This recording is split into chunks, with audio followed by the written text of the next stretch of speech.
What's the best physical sensation you've ever experienced? When you and a buddy both laugh yourselves into a fit, where you simply cannot stop, and when it finally subsides, and you think you can rest your belly, one of you starts to chuckle, and boom, off you go again. I got a horrible poison ivy rash while camping for a few days. That first scalding hot shower, after getting back home, hot water pressure right on the rash. I'll be chasing that high for the rest of my life. Sleeping for 15 hours straight after not being able to sleep for 3 days. I shaved my head once, and having the wind on my scalp for the first time ever was fantastic. It doesn't go away either.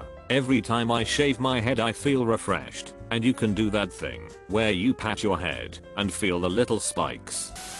Finally scratching my leg after my cast was taken off. Had it for 2 months in summer, it was hell. I still remember almost crying tears of joy when they took it off.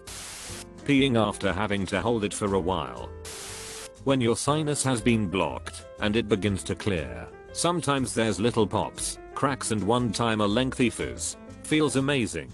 I once had a massive enclosed sinus infection that couldn't drain due to a scar from busting up my face years before. It ended with me on the bathroom floor with a cluster headache the size of a planet, one eye half closed, and a pain like I'd never felt before. Pressing a pencil in a spot up my nose next to the sinus, that gave a little relief. When it gave way and ripped through the old scar, jello like muck drained out my nose and back of my throat, and the relief was intense. It felt like an instant hit codeine high. All of the pain faded away in under a minute, and I was just laughing at the bliss of it all. The pain came back because it was infected badly after all, but it was just a regular pain, and I had surgery to keep that sinus open later.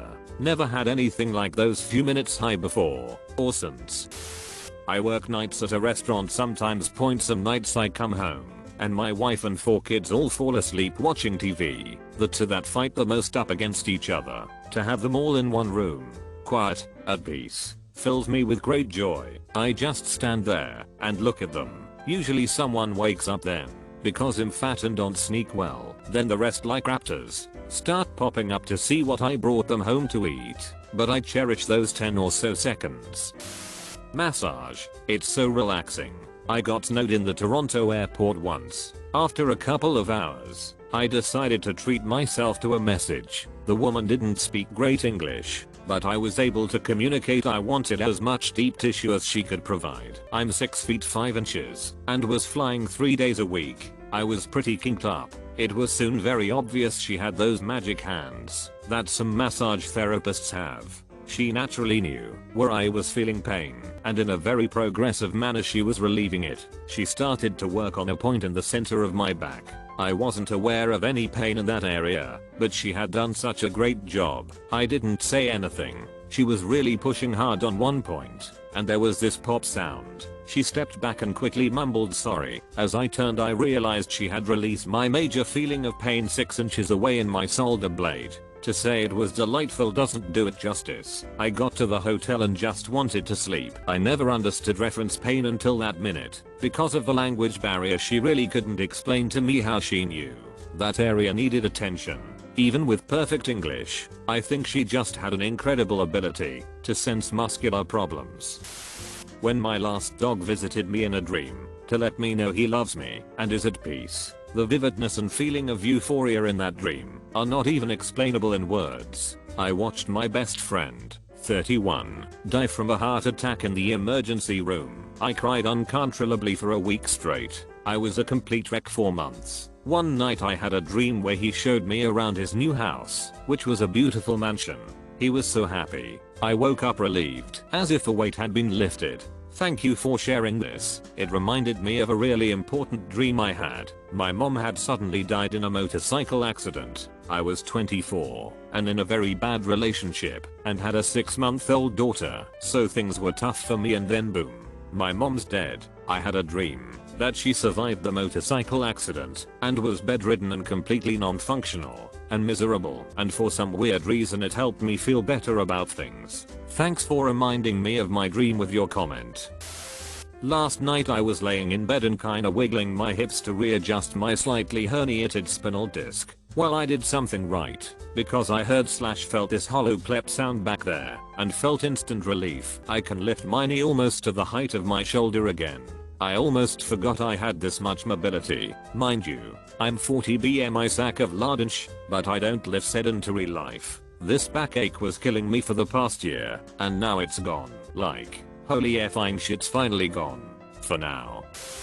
Curling up under your weighted blanket after an exhausting, but pain-wise good day, when it's just slightly chilly in your room, there is no thing out there better than this. You will not be able to convince me otherwise. It's like a full body hug, but also sleep in your bed, but without other people.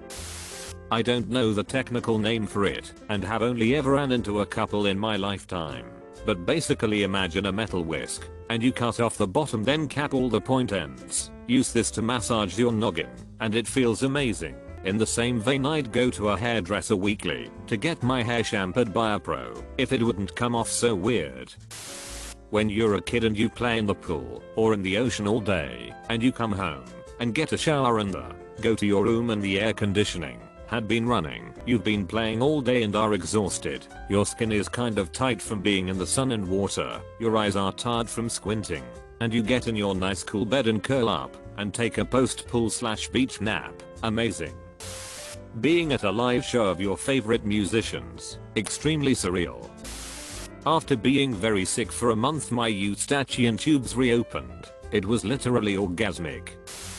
Q-tips in my ears after a long hot shower. I don't gaff. If medical professionals say, don't stick those in your ears, like WTF else am I going to do with them? Why did they make them? To clean my keyboard. Come on now. That sensation makes my eyes roll back and my toes curl. Indescribably glorious. About 15 years ago on a plane, I had an eardrum that got sucked in.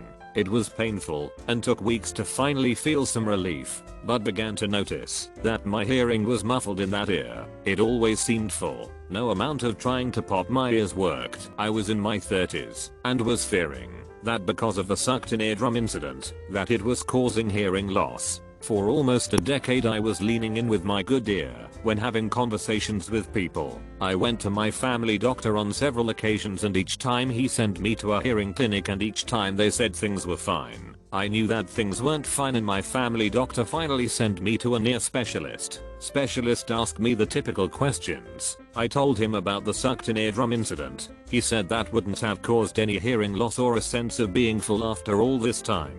He took out his ear-looking device and looked deep in my ear. He said, "Point, looks like something is in there." I immediately thought a dead bug or something to that extent. I had an uneasy feeling in my stomach as he pulled out his long tweezers. He reached in, and I could feel he had latched onto something. He pulled out this piece of ripped off Q-tip that had a decade worth of wax buildup. He said, "This is why you don't put Q-tips in your ears." I spent a decade of my life thinking that I had hearing loss, when it was a piece of Q-tip just making a home in my ear canal.